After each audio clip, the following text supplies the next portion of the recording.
to part 16 of our Pokemon White commentary. Hopefully we'll beat that Sigilyph. Hopefully. That Sigilyph, it just ruined my day. That's why I just sat there for a bit. I was just thinking to myself... The Sigilyph didn't ruin... The Sigilyph was close to ruining my day, but what you told to me afterward, it kind of ruined my day. Was it... PBS Kids being changed. Oh yeah. So for any of those that had a childhood watch things like Elmo, this as well.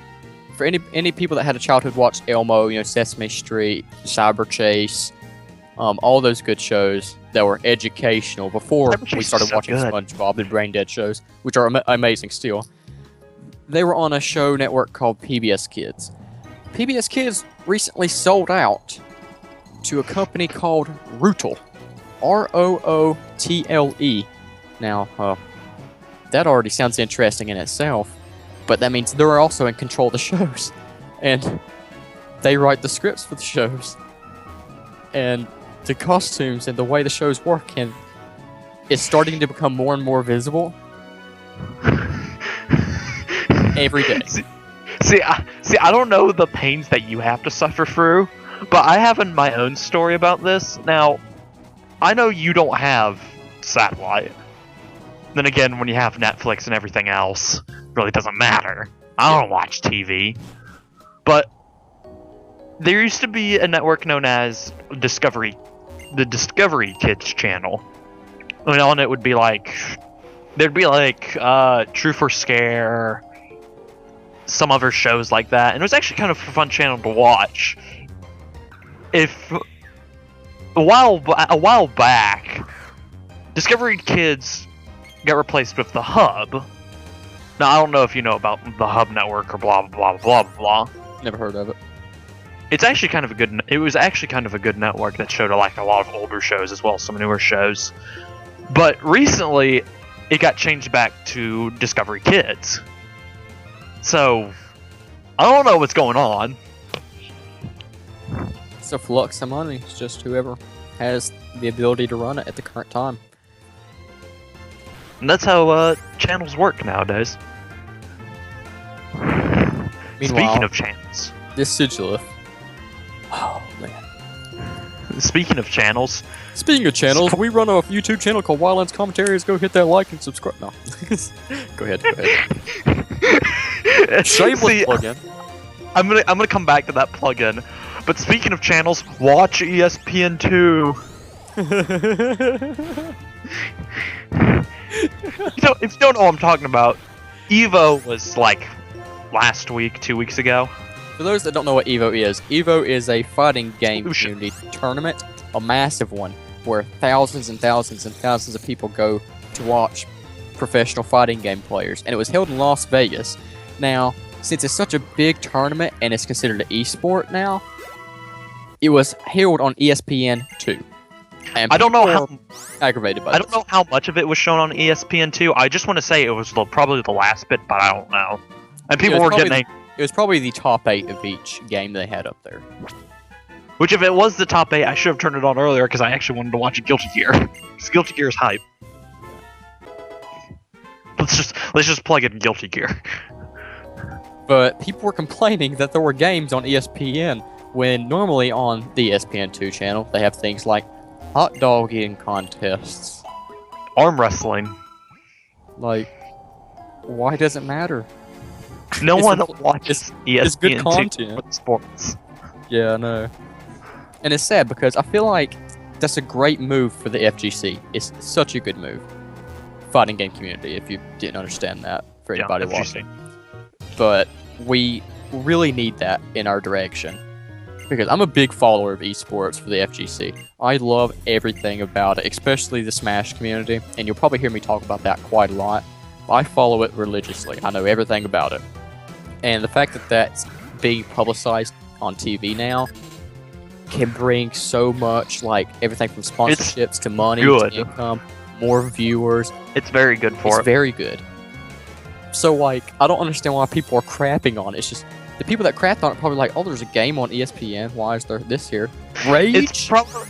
It's probably the people who watch, like, and not to point out sports fans, but it's probably the people who are like watching baseball and whatnot. Yeah. And even though it's on ESPN2, like that's the whole entire point. ESPN2 is a channel that's mostly used for nothing. Yeah, it's used for the sports that are different. It's either that or just talk shows about sports. And Lord knows those are interesting. Oh man. Did you see how that ball was round when it came from that person's glove to the other one? Oh man, it was round again. Look at that throw. It was another throw. Oh, he caught the throw.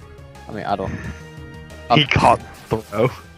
It's just like, I like sports. I'm a big athlete. I'm going to college as an athlete. See, I'm the opposite of that.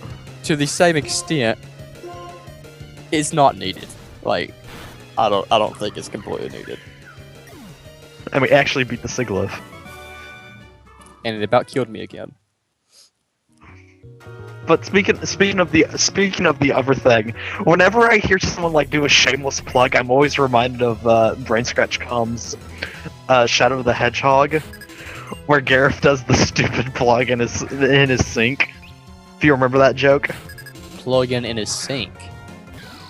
Yeah, he's talking like Johnny's like, okay, Gareth, what do you want to plug? He's like, Gareth's like, I've been trying to plug my sink for a day now, and it won't work. Wow. Like everyone else in that commentary thought he was gonna be plugging something from FTCR, but in reality he just wanted to make a dumb joke. Oh man, what a guy! Quick, kill the heart nose with leech seed. Literally the worst copy of Zubat ever. It really is. Still better than Sigilyph, though. Hate Sigilyph. You know, I saw something, like, you know how Zubat evolves in, like, Golbat, and then it turns into Crobat? Did you know the final evolution of that is not in Pokemon Go? For some odd reason. That's because, I want to say... No, Crobat wasn't introduced until, like, Johto. Really? Yeah. Which would make sense. But I just found it, like, kind of interesting, because he's not in the Pokemon Go game. It's like, you evolve, and all of a sudden, oh, he can't... That sucks. He can't evolve anymore. And also, here begins my Juggernaut game. Using frickin' Aqua Ring and Leech Seed. Aqua Ring is one of those moves that depends on the weather. If it's raining, you'll get more health from Aqua Ring. I'm really big for those regen moves. I'm playing them like a grass type. I'm just like, yeah. You're playing them like Bulbasaur, and I'm just like, if we did a normal run, we'd actually be done with this days from now. We would already be done. We would already have beaten the Elite Four. Which, on the same note, I probably won't take on the Elite Four a second time. I know some people consider that a full run through the game. I'm just trying to show the story for this game, mostly. And I'll give the reason for this. I don't know if this would be considered spoilers because this game's I don't know how many years old, but in the first run of the Elite Four, you actually don't fight the champion. Yeah. The story derails that. And we will not mention why, for those who haven't seen anything on Pokemon White or Black. But and even then, the champion his name is Chadler, right? I can't remember his name. Chad? No, Chadler. Chandler? What? Hold on, I'm gonna look that up. He's Chandler off of Friends. He has an oven. Oh, and we learn such a good move for Womankey. We learned Scald, a water move that burns enemies. What was it? Alder. How did you get Chandler or Chander? Chad out of Alder. Because I thought there was a CHA in front of it. There's a CH in front of it, so it's Chadler. But it's Alder. And you know why I don't remember his name? Because I have never fought him. Oh, really? I have never fought Alder. I know what his team is, but I've never fought him. Did you never go through this game fully? I didn't fight the Elite Four again because I just didn't see the point. Yeah, well, I did because I'm a completionist in many ways, unless it's just really bullcrap, which it was pretty bullcrap. If you've seen the power of the second run, oh my gosh. Yeah, that's every Elite Four when you fight them again. They are stupid. Yeah, it really was stupid, but I did. Also, like, I'm sure you probably didn't notice it, but there is a small jump cut in the middle of the item screen for the fossils, where her text changes because I back out of getting a fossil to go look up on Google which one was the Caracosta. And it was the process of like 10 minutes recording just being cut out. Everyone has done that when they're checking which fossil is which, because you don't want the terrible fossil. I was not about to get Archeops, mate. I was not. No one should get Archeops. Actually, during my first run through of this game, Archeops was the one I had. Because whenever I do a first run through of a game, I just pick a fossil at random, and I go with it. Like, when I played Hoenn, there was a Norith, or that weird flower thing that's pointless. I looked at the flower thing my first run through Hoenn. Well, frickin' Steven uses it. He uses both. Yeah, he has both of them. But Steven's a G, so he's able to. I still don't care for Steven. Dude, he was my favorite. He's literally the worst champion. He's the best, man. He's literally the worst. I'm gonna build a team of ground, rock, and steel. So if anyone with water and fire comes my way, I will beat them. No way in chance. Freaking hate Steven. It's freaking amazing, man. You just He's the worst. So you know who's the best champion? Cynthia's the best champion because her team actually has some thought put into it. Oh hey, what is that? Professor Juniper. That's right. She tells us about Elisa, the electric gem. She gives us, I'm pretty sure, great balls? I want to say great balls? Ultra balls. Ultra balls. Which have a better catch rate than great balls. I feel like there should be a fourth ball. Well, that's the reason why you have all the specialties. The fourth tier is the Master Ball. Yeah. Okay, so I'm not really sure how well the Premier Ball works. Do you remember Premier Balls? I honestly do not know what they do. But do you remember them? You have to buy 10. Yeah, you buy 10 Pokeballs, and the shop's like, "Oh, here's this extra Premier Ball." Yeah, like what was the point of them? It was. I am actually color. To look that up. But that's all it did. And I tried. Like I loved them because I was like, they look cool. So I wasted so much money on Pokeballs and then never used them. I actually remember several times when I was younger playing Emerald, I would buy Pokeballs just to get Premier Balls, then throw away Pokeballs so I could buy more if my bag was full. Just so I can get more Premier Balls. I was that kind of guy. I like how when I type in Premier Ball, the first wiki it sends me to is not Bulbapedia. What is it? Pixelmon.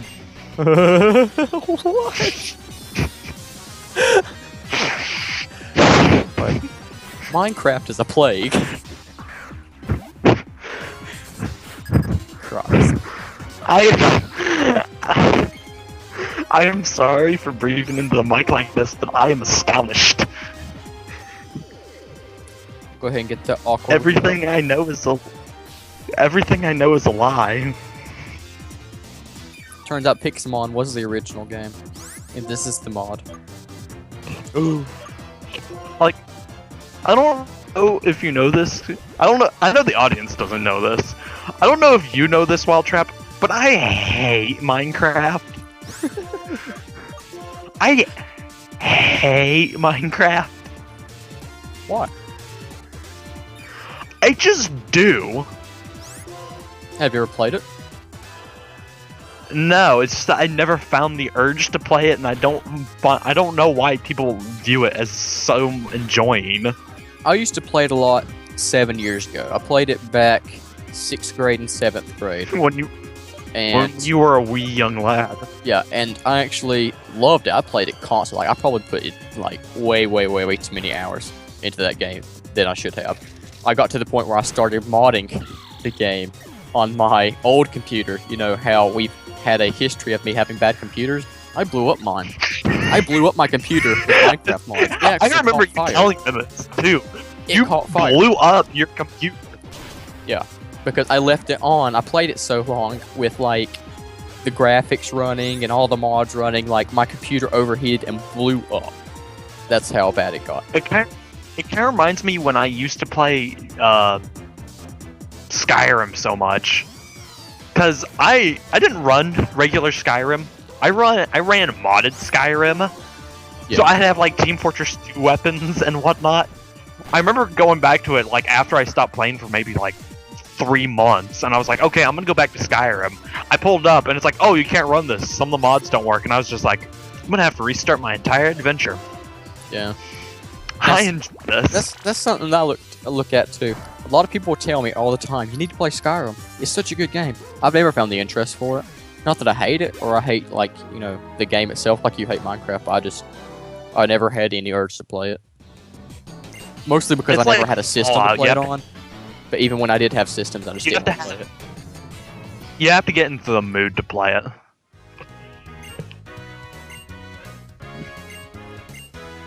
Because right now I haven't played Fallout 4 in like maybe 2 months. Because I'm just not in the mood in it. Too busy playing Metal Gear Solid 5 or Overwatch. Or Guilty Gear Revelator. Because it's so good.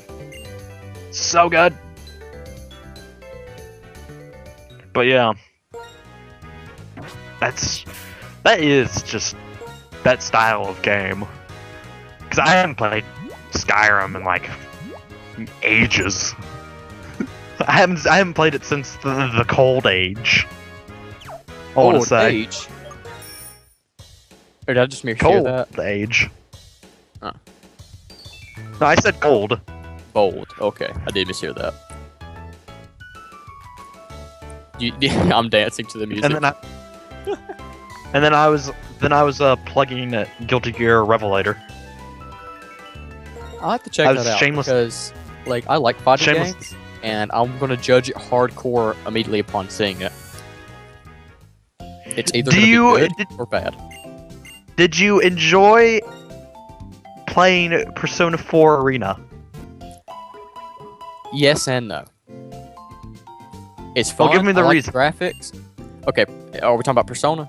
Hold on. We won't have enough time to actually go on that debate. We'll mention that in the next episode because we're done with this episode. So we'll see you next time in episode 17. See you then.